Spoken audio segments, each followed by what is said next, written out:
Buat teman-teman yang suka nonton film pastinya udah nggak asing lagi dengan genre horor. Yap, genre ini cukup banyak peminatnya, tapi di satu sisi juga banyak yang nggak suka. Kenapa? Karena ya apalagi kalau bukan seringkali adanya adegan-adegan jumpscare atau hal-hal yang memicu adrenalin kita ketika nonton film horor. By the way, tahu nggak sih kalian?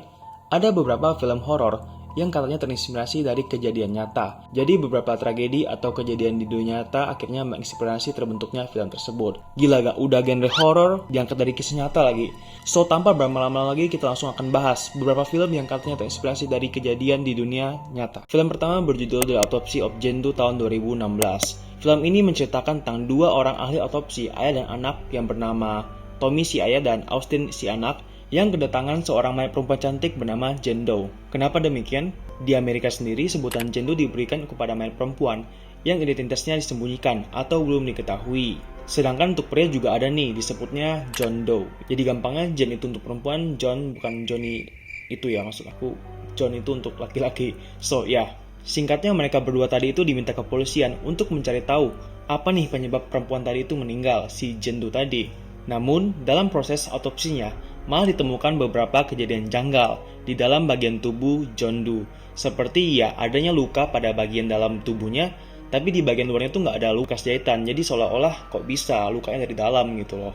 Itu kan cukup absurd ya guys. Terus juga ditemukan beberapa bunga di dalam alat vital si perempuan. Dan juga banyak hal janggal deh pada bagian tubuhnya. Kayak misalnya di dalam tubuhnya juga ditemukan kayak secari kertas, ditemukan juga besi-besi dan sebagainya. Pokoknya aneh banget. Nah, sampai di titik kejadian aneh itu nggak cuma terjadi di tubuh si Jane Doe, tapi juga terjadi di ruangan autopsi.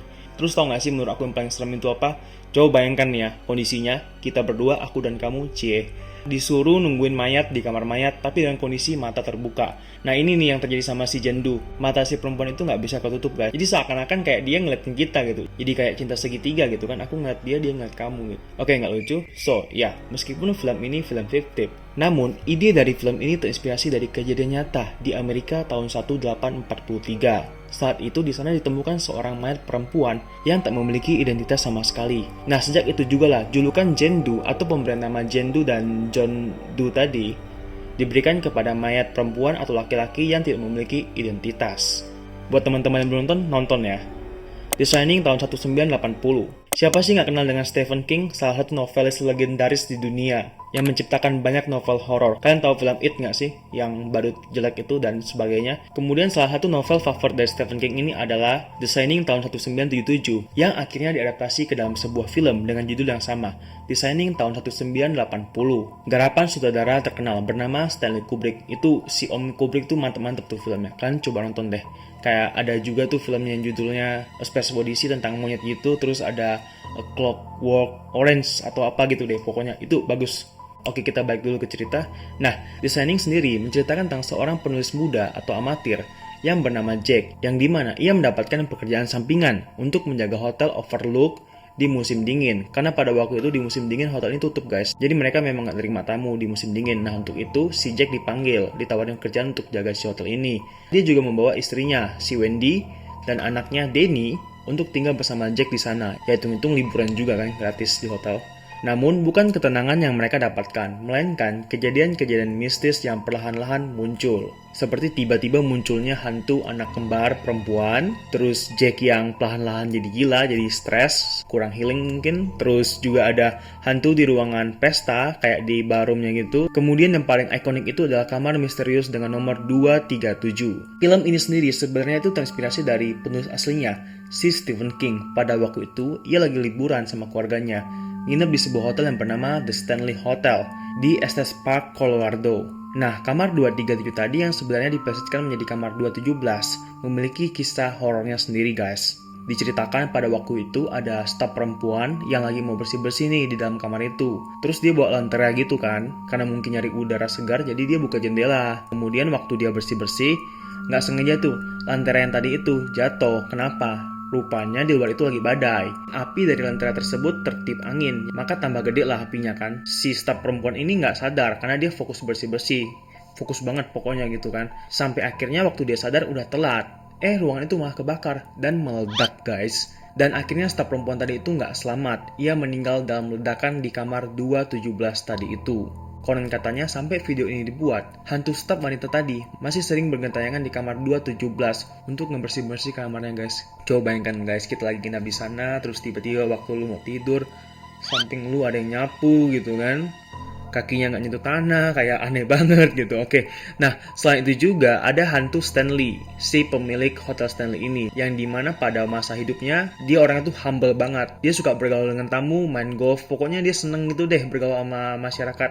Nah dikarenakan itu juga ketika dia meninggal, seringkali ditemukan kalau si Stanley ini lagi main biliar, main pingpong, main golf di segala penjuru tempat yang ada di hotel, di Stanley Hotel ini guys. Jadi kayak tiba-tiba lu malam-malam diajak gitu kan sama si Stanley main biliar, agak gimana gitu kan. Terus selain si Stanley juga ada hantu Flora. Flora ini nama istri dari si Stanley, yang semasa hidupnya si perempuan ini juga humble, dia seringkali main piano.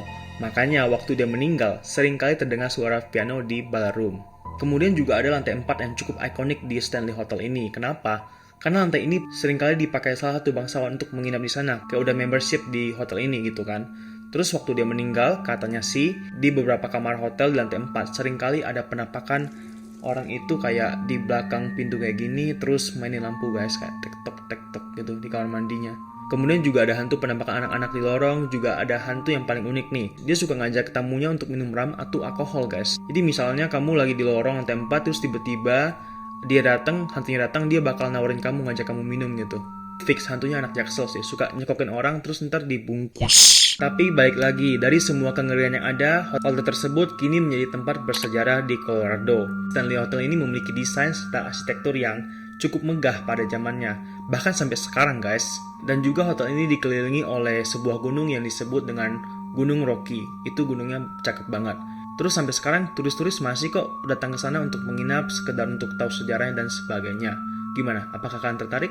Dan jangan lupa ya, nonton film The Shining-nya. The Exorcist 1973. Aku nggak masuk jumpscare sama sekali ya. Yap, memang kepala sialan ini seringkali kita temukan jadi meme atau meme di Twitter, Instagram, dan sebagainya ya. Kalian tahu nggak sih, kepala sialan tadi itu berasal dari salah satu cuplikan di adegan film The Exorcist 1973. Bercerita tentang seorang bocah perempuan bernama Regan, yang dimana ia diganggu oleh setan ketika ia dan ibunya pindah ke rumah baru di New York. Ketika kondisi semakin parah, si Regan ini kerasukan si iblis, si ibu akhirnya memutuskan untuk memanggil pendeta demi mengusir segala roh jahat yang ada dalam tubuh Regan. By the way, kalian tahu gak sih film ini cukup kontroversial? Kenapa? Pasalnya, waktu trailer filmnya aja dimunculkan, udah dicekal di beberapa tempat guys, karena kata mereka terlalu menyeramkan. Dan juga waktu penayangannya di bioskop nih, itu juga dicekal di beberapa negara, termasuk di Inggris dan sebagainya, karena kata mereka itu terlalu ngeri gitu loh.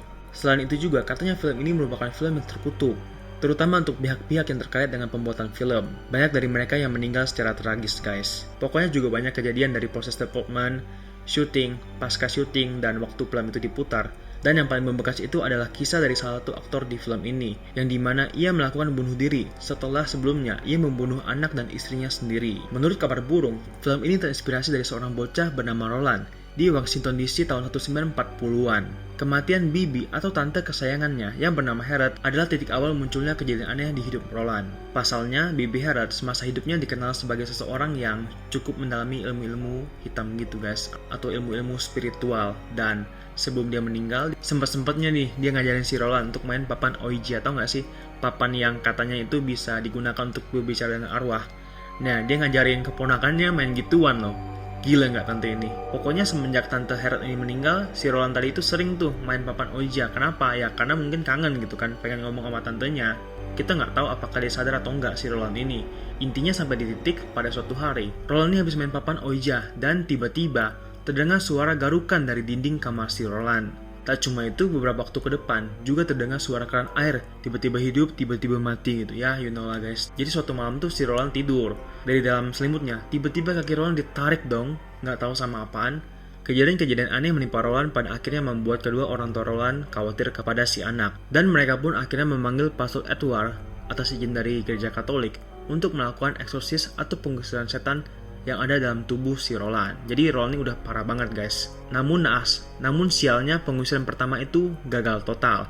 Malahan muncul kayak gumpalan darah di belakang punggung Roland yang membentuk kata Louis. Rupanya kata Louis ini mengisyaratkan mereka kepada salah satu kerabat mereka di St. Louis University, dan tak sengaja si kerabat tadi bertemu dengan seorang pendeta bernama William Walden dan pastor bernama Walter, dan akhirnya si kerabat tadi minta tolong kepada dua orang suci tersebut untuk melakukan pengusiran kepada sepupunya si Roland. Selain itu juga ada hal-hal seram lainnya guys, kayak misalnya kasur tempat Roland tidur tiba-tiba terbang, terus lalu ada juga suara Roland yang teriak-teriak yang pasalnya itu terdengar seperti suara orang dewasa, padahal kan dia cuma bocah 12 tahun gitu.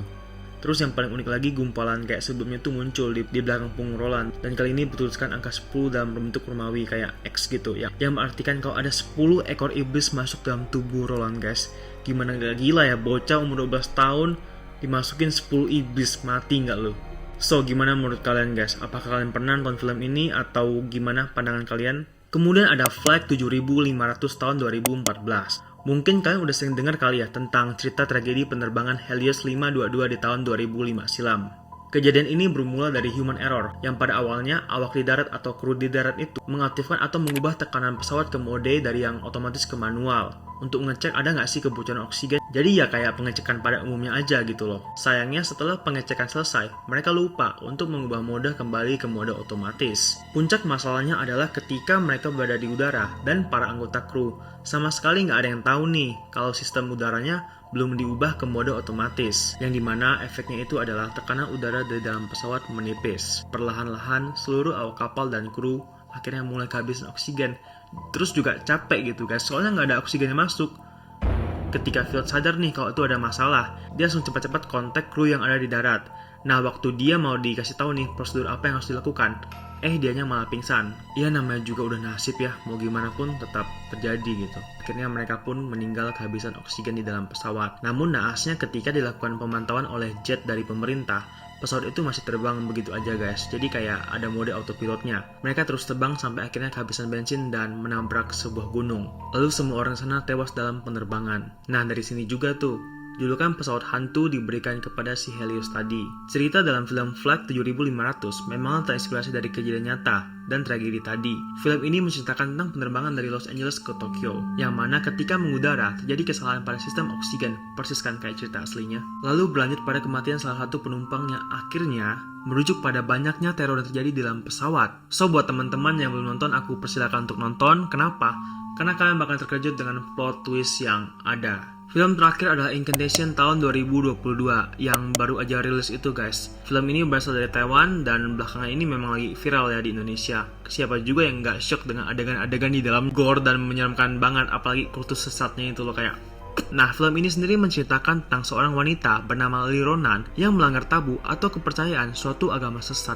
6 tahun kemudian berlalu. Kejadian aneh mulai berdatangan ketika Ronan mengambil anaknya dari panti asuhan tempat bocah itu sebelumnya dititipkan. Kutukan dari dosa masa lalu datang menghampiri Ronan dan si anak. Mereka dihantui oleh hantu Buddha jahat atau dewa jahat kepercayaan agama sesat tersebut. Kalian harus nonton guys, seru banget. Nah, syukurnya film sendiri ini adalah fiksi. Namun ceritanya tersebut, kata sang sutradara, ia terinspirasi dari sebuah kejadian tragis yang menimpa keluarga Wu di distrik Kaohsiung, negara Taiwan pada tahun 2005 silam. Diceritakan keluarga Wu terdiri dari sepasang suami istri dan 4 orang anaknya. Suatu hari anak bungsu mereka baru pulang nih dari sebuah pulau kecil sehabis liburan. Kemudian si bocah ini kerasukan dan tiba-tiba dia ngomong. Salah satu anggota keluarga mereka, yaitu anak perempuan tertua dari keluarga Wu, akan mengalami musibah dan kebetulan si kakak itu lagi di TP untuk merantau. Oleh karena itu ya namanya juga orang tua ya, sayang kepada anaknya, dijemputlah si kakak itu pulang atau balik ke rumahnya dan tinggal sementara waktu di sana. Tapi yang terjadi malah sebaliknya. Semenjak kepulangan si kakak, malahan hidupnya makin terancam. Dia mulai tiba-tiba mengalami gangguan-gangguan aneh, kerasukan, dan juga sakit. Ternyata hal tersebut juga menyebar nih kepada 5 orang anggota keluarga yang lain. Mereka tuh ngakunya dirasuki oleh roh dewa jahat. Juga katanya ada roh kekaisaran China, terus juga ada putri raja dan sebagainya. Pokoknya hal-hal aneh semacam itu guys. Yang dimana hal tersebut akhirnya menyebabkan mereka kehilangan akal sehat. Lantas mulailah mereka melakukan tindakan-tindakan aneh, seperti mereka udah nggak makan secara normal, tapi mereka makan kotorannya sendiri. Terus mereka juga nulis simbol-simbol aneh di dinding mereka dengan kotoran mereka juga guys. Terus mereka juga melakukan tarian-tarian aneh, bukan kakaknya sepenari. Dan yang paling parah itu terjadi kepada putri sulung mereka atau kakak pertama tadi. Karena sewaktu dia udah nggak tahan banget dengan rasa sakit yang dia derita, anggota keluarga yang lain malah gebukin si perempuan tadi itu. Anak sulung tadi itu dihajar habis-habisan sampai akhirnya mati. Gila nggak sih, orang sakit sakit bukannya ditolong, malah dihajar lah sampai mati. Yang mana waktu ditanya mereka katanya sama sekali nggak menyesal, karena mereka percaya yang meninggal itu bukan putrinya, melainkan roh dewa jahat yang merasuki tubuh si anak sulung. Jadi mereka tuh mikirnya yang mereka gebuk tadi itu bukan